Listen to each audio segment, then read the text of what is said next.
Hi, I'm Keith Bose, and I'm the Managing Director of Lotus Resources. Lotus Resources owns the Kayelekera asset, which is a uranium mine located in Malawi. We acquired it off Paladin Energy in March of last year. Kayelekera is itself a proven producer. It operated between 2009 and 2014 and produced something in the order of 11 million pounds of uranium during that period. Hello, Keith. Actually, we saw each other last week, didn't we? I was going to say we haven't spoken since June, but we actually spoke to you last week as part of a uranium panel. It was quite a good session, actually, I thought. A very good session. It was very, very enjoyable. It was nice to get the views of everyone else as well. So yeah, I really enjoyed that discussion. Yeah, and in fact, you see, because we got an illustrious panel together of people who have actually been there and done it before, and you guys actually talking to each other was the interesting bit. And so we'll put a link to that below. But we'll also put a link to our previous conversation back in June below, so you get to kind of catch up on some of the topics and things that we discussed then. Let's talk about what you've been up to since June. It's been a kind of exciting market, hasn't it? SPUT has surfaced and got people excited about it since we spoke in June. What's your take on what's happening there? I think it's been really exciting. I think we've always had this expectation that the uranium market itself is a relatively small market, and even one player coming in aggressively can have a significant impact on what we're seeing in the price. And that's exactly what's happened with SPUT coming in. I mean, they came in the middle of August. The spot price at that point in time was sitting around $30 per pound. Within a period of about 3 or 4 weeks with some really aggressive buying on the spot market, they were able to get that price up to $50, $51 per pound, spent in excess of $300 million mopping up all the spot there. So one player has a significant impact on it. And that's what we've noted over the past, cycles within uranium as well. So it's been really, really good. I think, as we've mentioned in the panel the other day as well, that obviously the spot price is what everybody looks at, and that's really, really good.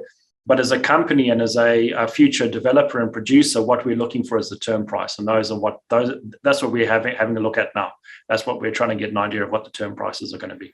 Well, look, as a former producing asset, under Paladin previously, you guys have inherited a lot of infrastructure. You're working your way through, we'll just start. I think you just announced the feasibility is kicking off, and we'll talk about it in a second.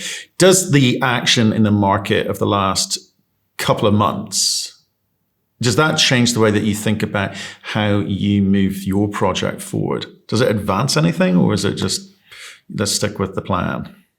At the moment, it's stick with the plan.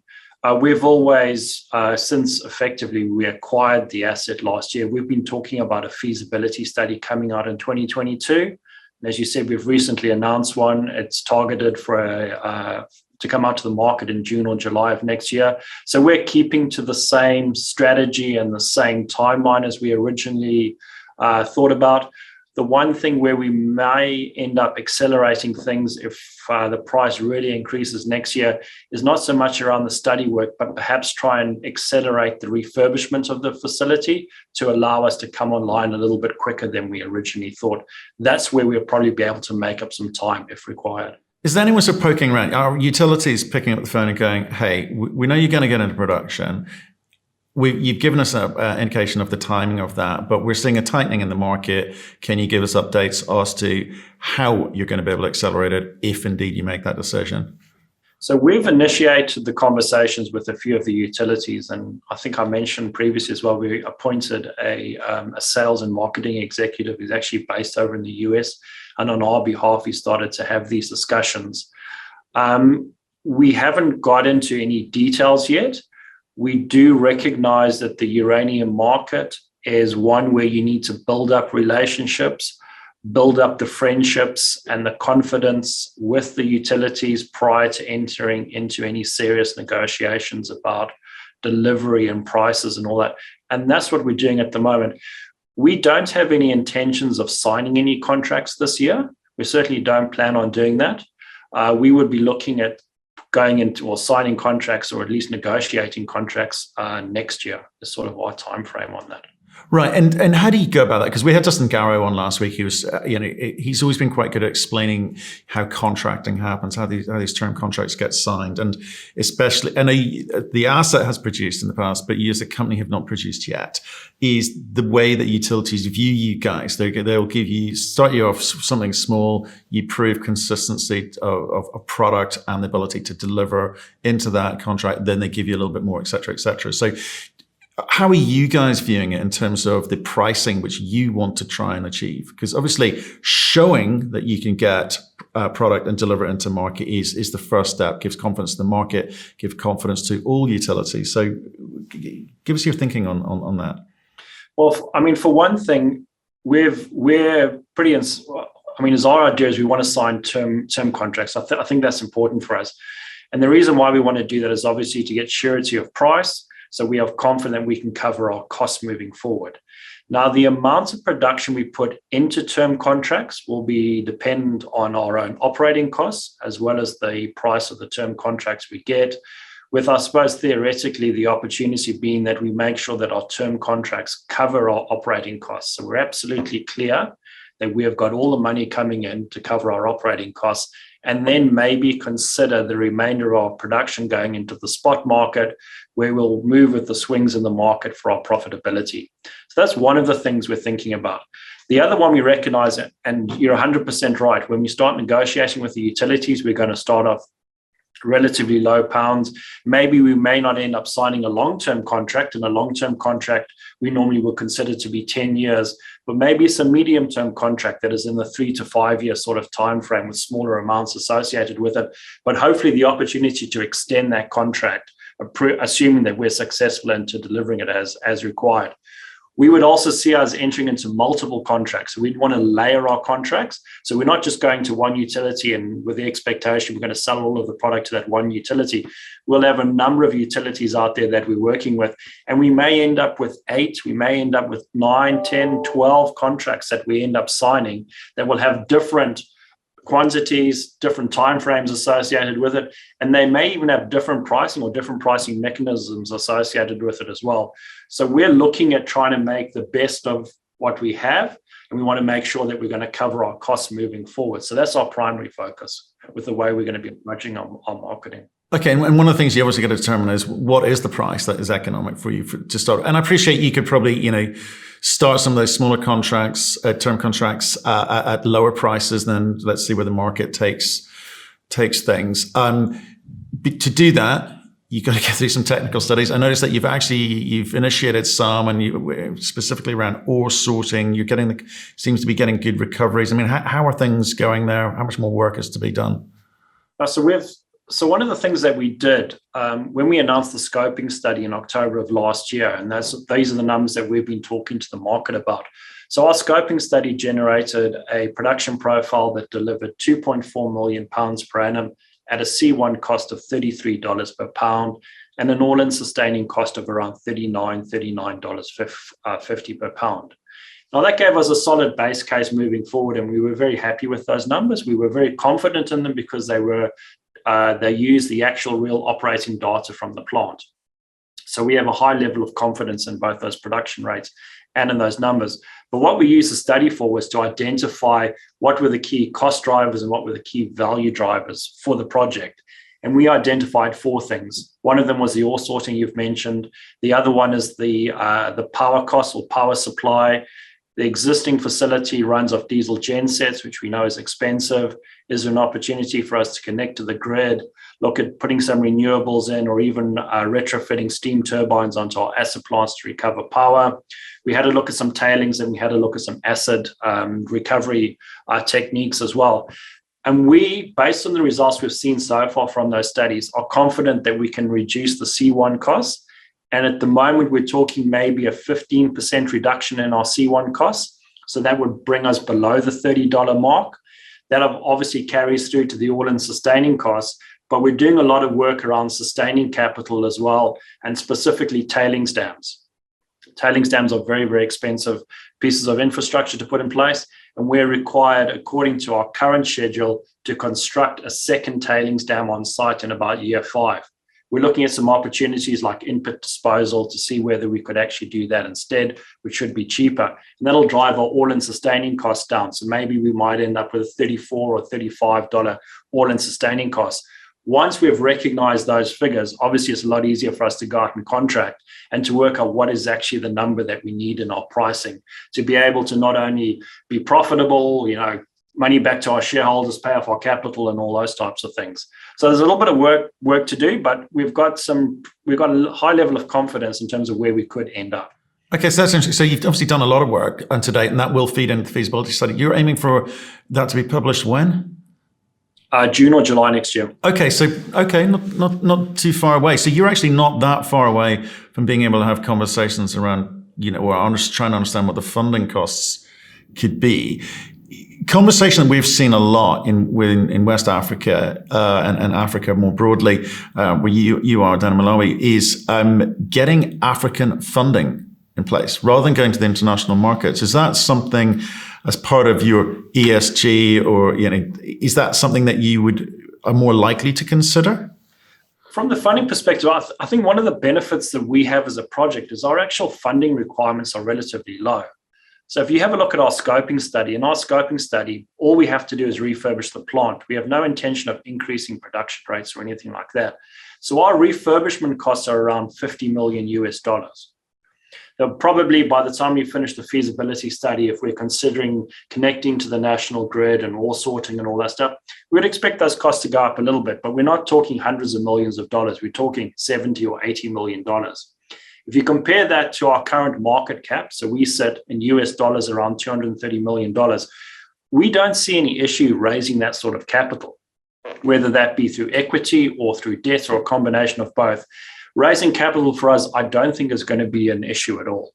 And whether we do it through traditional methods here in Australia, or whether, as you mentioned, maybe we go to someone like the African Bank, or look at one of those funds that are focused very much on development in Africa and use those and use that as a source of fund, that could well be an option for us. But for us, capital is not a risk, we don't think. No, I don't think it is actually. We've obviously had a look at I don't think it is. It's in the context of this kind of ESG narrative out there. Mining companies upping the game, trying to do things the right way. African projects getting funded by African banks, and then that feeding into African economies. It seems like de rigueur, the right thing to do. And I just wondered where your head was at, and obviously your background too. Yeah, we've done a couple of projects in Africa, and we have approached the predominantly South African banks that we've gone to for funding.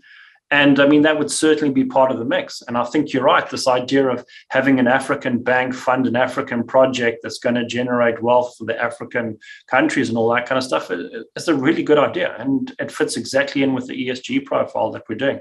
And we certainly would consider those options as well moving forward. Right. Okay. And just in terms of the refurbishment component, so you obviously decided to do that. When do you kind of press the button on that? Because and how long is it going to take, and what is the actual cost, do you think? So the way that we're looking at things at the now, and this is what we've been working on for the last 6 months or so. So it doesn't take into account any significant movement in the uranium price over the next year or so. But if we get into a position where we finish our feasibility study in the middle of next year, and we get a really good result out of it, that we high level of confidence in terms of production rates and costs and all that, we would expect to spend the next 6 months negotiating capital and negotiating our contracts, such that by the end of next year, we will be in a position where we could make a final investment decision. Now, based on the work we did in the scoping study, it would appear that the refurbishment of the plant will take somewhere between 12 and 15 months to complete. So assuming that's still valid, we would then be able to start producing uranium from the asset in the first quarter of 2024. So that's sort of the timeline that we're working to at the moment. It's kind of interesting, actually, what's going on in the market. We've had this kind of period of increasing costs in terms of, from shipping and materials and, across the board, the costs are going up. And you must be looking at the scoping study and going, crikey, we might have to have a look at this. But it's coming back off again. The prices are coming down again. It might be okay. Yeah, maybe. I mean, obviously, COVID in some ways impacted a lot of the shipping costs and all those types of things. We're hoping that in a year's time or so, the globe will be back a little bit to normal again, and perhaps the shipping routes will be open, and all this, all these containers sitting in the wrong ports and all that maybe would have corrected by then, and we're going to see some of the costs coming down. Logistics is one of the things that we have recognized as being an issue, and we're specifically asked within our feasibility study that an independent and separate logistics study be carried out for us so we can actually understand what the issues are. Because we're a landlocked country, or because Malawi is a landlocked country, obviously when we're going to be bringing stuff in from internationally, what's the best way to bring it in? Do we bring it through Dar es Salaam? Do we bring it in through Mozambique, whether that be in Maputo, or do we bring it up from South Africa? Or the other alternative is, because we know when we're actually operating, we're going to be shipping out of Walvis Bay at the moment. Do we on the backswing bring stuff in from Walvis Bay would be one of the other questions. So there's quite a bit of work that needs to be done around there, and I do recognize that has been an important key to de-risking the project. Okay, so I do want to talk about cobalt, and I do want to talk about rare earths, but just kind of finish and focus on the uranium component. Exploration, it's already a big, large brownfield uranium asset that you've acquired there. You've already got quite a few pounds, but are you going to continue through the drill bit to expand that resource, the uranium resource out? Yes, we are. So we've got the 37.5 million pounds at the moment, which is what the scoping study was based on. But really on the back of looking through the historical resource, looking at the geological models, looking at the block models and all that, we did identify that with the actual Kayelekera resource, that looked like there were extensions to the mineralization that are outside of our current Whittle pit optimizations. So really on the back of that, we saw there could be some easy wins there, that if we were able to extend that mineralization out further and able to push the pit shells back, so the Whittle pit shells back in our optimization work, we could obviously collect more material within our pit shells, which then feed into our production schedules. So really on the back of that, we made a decision to do a small exploration program this year.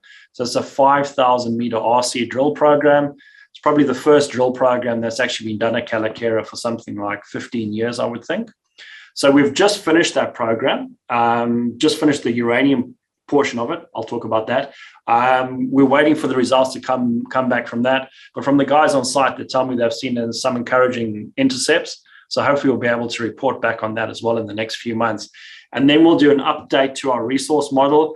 To be honest, I don't think we're talking, leaps and bounds in terms of the increase of that resource, but it'll be nice to show that there is growth still associated with it. And we'll come up with a new resource that we'll use in the feasibility study. But the other important thing I want to talk about is our greenfield potential as well. So we've just focused on our brownfield effectively around the pit. But when we acquired the asset of Paladin, we also got a number of exploration licenses. And we've spent the last couple of months looking through that historical data as well. And it looks like there's some really interesting stuff on there. And our expectations that next year we'll probably go and do some drilling on these exploration leases to see whether there's an opportunity for us to develop a pit in those areas. Now, some of those exploration leases are very, very close to our existing mining license, so we could easily truck the material across. Some of them are a bit further afield. So obviously we need to understand how we can all fit that together. But that's part of the work that we're doing at the moment. So our intention is not to be just comfortable with what we have at the moment, but we want to work continuously in terms of growing that resource. Okay. And I guess you've got to choose the pace at which you move, because you don't want to be burning through cash when you've got the size of the prize is get this thing in production by 2024. But so how much money are you allocating to that? And how much cash have you got today? So this 5,000 meter RC drill program, the initial phase of it has cost us $500,000. So it hasn't been an excessive amount of dollars. Once we've had a look at the results, we might do a couple of more drill holes, so we might expand that and do. It'll be less than $1 million we're going to spend on drilling this year is my expectation. The majority of the dollars has been spent on the feasibility study and all the technical work associated with that to be able to deliver to the market next year, the feasibility study, which I think is a key document the market is waiting for. Right, and you've just got another $1 million bucks in by the full divestiture of the cobalt asset. I guess that pays for that. But just the question: how much cash are you sitting on now? At the end of June, we had 28 million Australian dollars. Right. Does that take you through the end of the feasibility or not?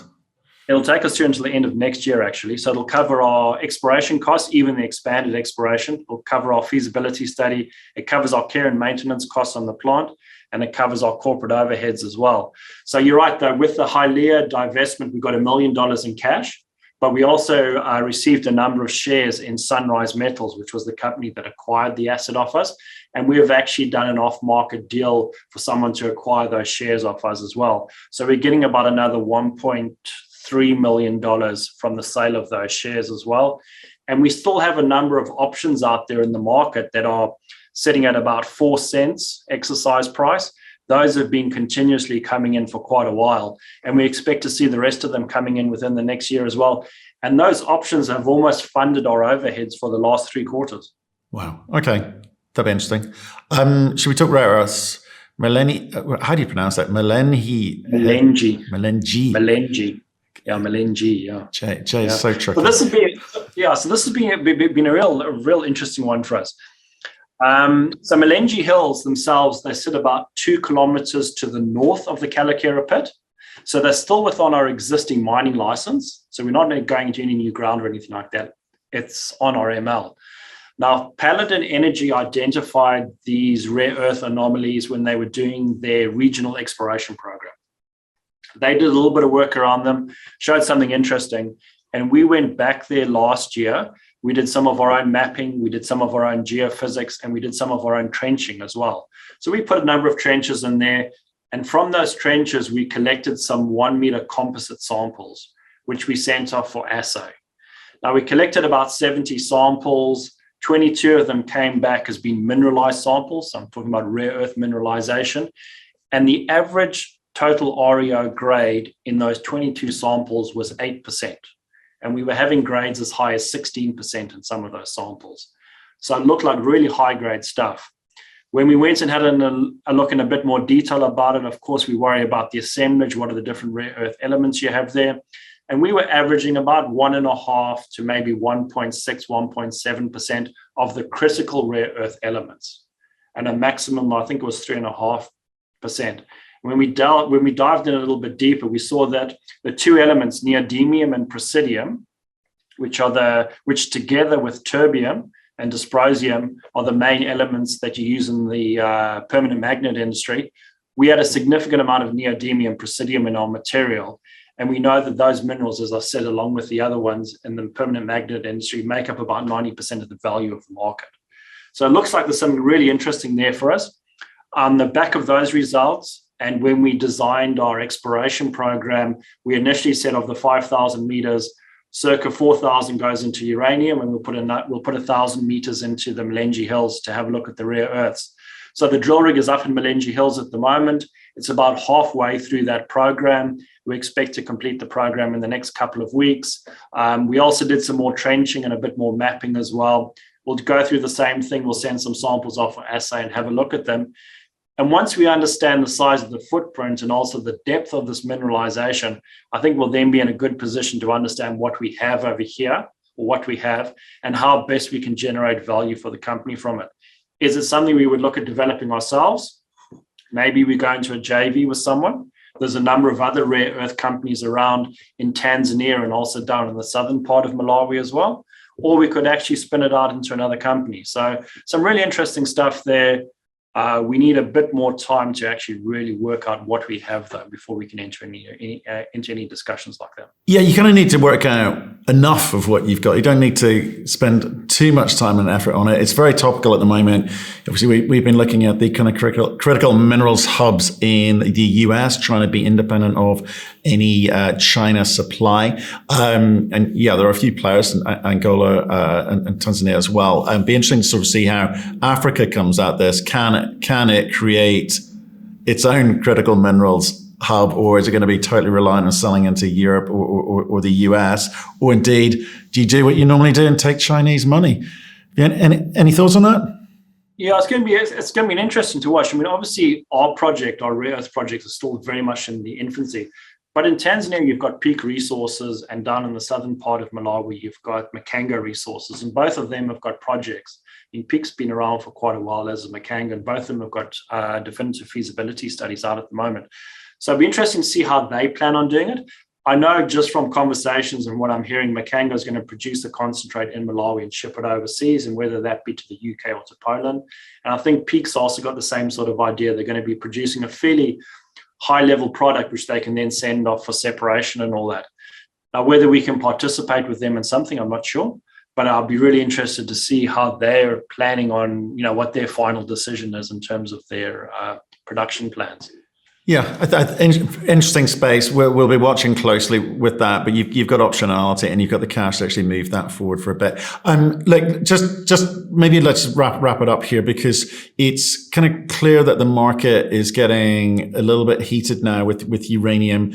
Between now and the end of the year, what's your expectations with regards to what we're going to be hearing about, or do you think that you'd rather just keep your head down and let people do the talking? Yeah, it's been an interesting couple of weeks, hasn't it? And we mentioned at the beginning of the talk about SPUT coming in and the prices going up to the $50, $51 per mark. They've obviously drifted down over the last week or so. The uranium market itself is quite opaque, so you can never get a real answer for anything when you ask questions about it. But I mean, there does seem to be maybe some traders have come on and are, have maybe bought up prior to the SPUT investment fund coming on, and now they're looking at taking some profits, and maybe that might be the reason for the drop. We've heard some other things about maybe some of the Japanese companies are starting to unload some of their inventory into the market, which has perhaps resulted in this drop-off. So there's been a couple of things out there. My expectation is, the uranium price always goes up and down. If you look over any historical time frame, there's always ups and downs in it. My expectation is that it will continue to rise within a specific envelope. I would hope that by the end of the year we're in the upper 40s, maybe. I would have thought, sort of my thing, and I expect them to increase next year as well as you move on. I think the medium term and long term thematics or catalysts behind the uranium price haven't changed. The presence of SPUT has obviously impacted on the short-term stuff, but the medium and long-term catalysts are still there, and I think they're still sound, and I still think we're going to see a consistent increase in the uranium price over the coming future. So I'm still very full of confidence in the uranium price. Yeah, for sure. That's sort of interesting. You're saying that people are trying to front run the SPUT Physical Uranium Trust there, by that's interesting. I always feel it's like playing chess, but you can only see half the board. Oh, yeah. I think you're lucky if you see half, to be honest. I think you maybe see a tenth of the board. That's like a good day at the office. Well, look, let's see how this thing plays out. But for you guys, staying the course, FS by mid next year, some point, getting all the pieces in place. Sounds like you got the money to do it as well. So like, stay in touch. Let us know how you get on, Keith. Always enjoy a conversation with you guys. No, great. Thanks very much. It was good to see you again, right?